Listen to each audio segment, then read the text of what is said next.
So principles of reinforcement have some implications for teachers as well as for that homeschooling parent.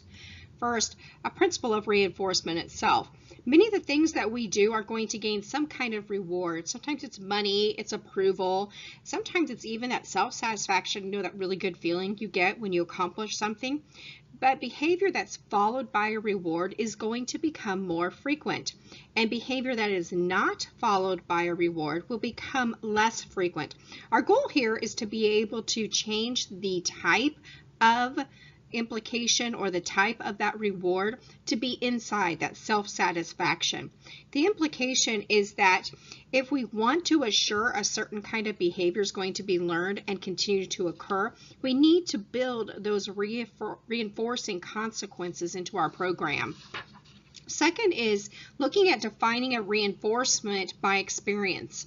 So regardless of how appropriate or desirable a reward is going to be for the adult, the leader, it may not be a great reinforcement for the child.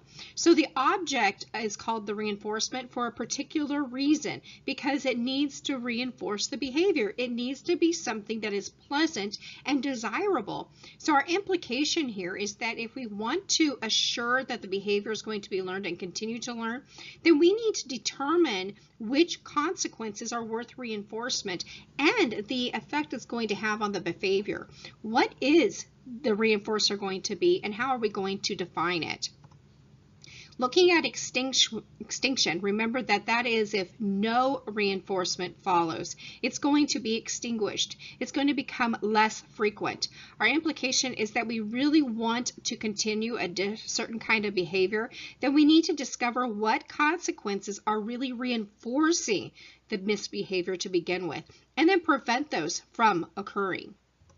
We're looking at a delay of reinforcement. So the more quickly that we reinforce and that we use consequences, the more effective they're going to be in strengthening a behavior.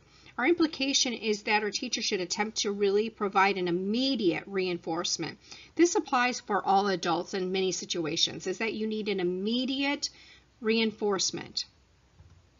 Looking at that schedule, when it's first being learned, we want to make sure that it's being reinforced consistently and quickly, very fast, right? Because we want to remember that we don't want to delay it very long. However, after it's being learned, we want to be able to delay it a little bit and gradually remove it.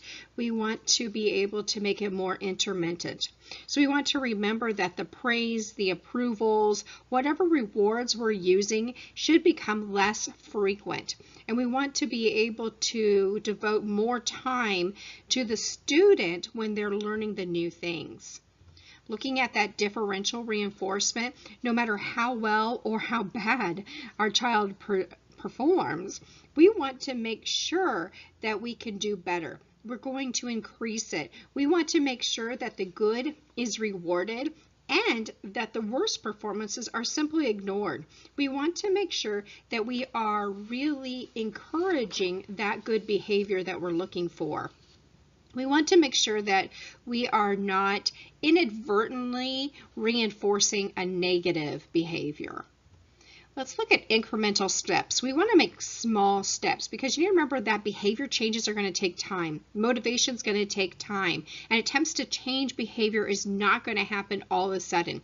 It's going to be very, very slow. And the probability that our student is going to perform correctly immediately is really not going to happen. We need to keep in mind that we're going to be able to take small steps to increase that behavior. So during this time, a leader or teacher, the homeschooling parent needs to really make a careful analysis and assessment of what's working and what's not working, and be able to modify the plan, modify the reinforcement in order to encourage the correct behavior.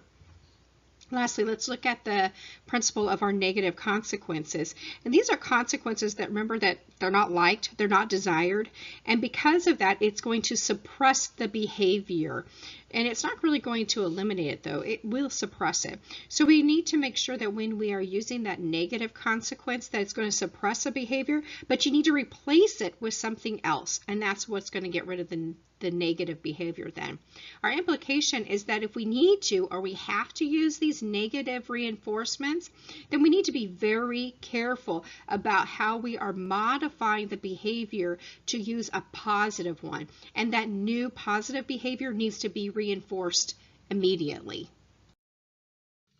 So bouncing, getting out of their seats, not fulfilling or finishing their work, a complete lack of interest, maybe even yelling. These are actually all attributes of motivation. And motivation is a plague and disturbing for parents, teachers, and even administrators, both in the home and the classroom. So the video you just watched is on how to motivate children, and it comes from a class that's available on udemy.com. In this course, there are a lot of handouts given, such as a list of ideas for individual motivation and group motivation, an internal needs model that includes the behaviors and solutions, a motivational planner, as well as a self-esteem assessment.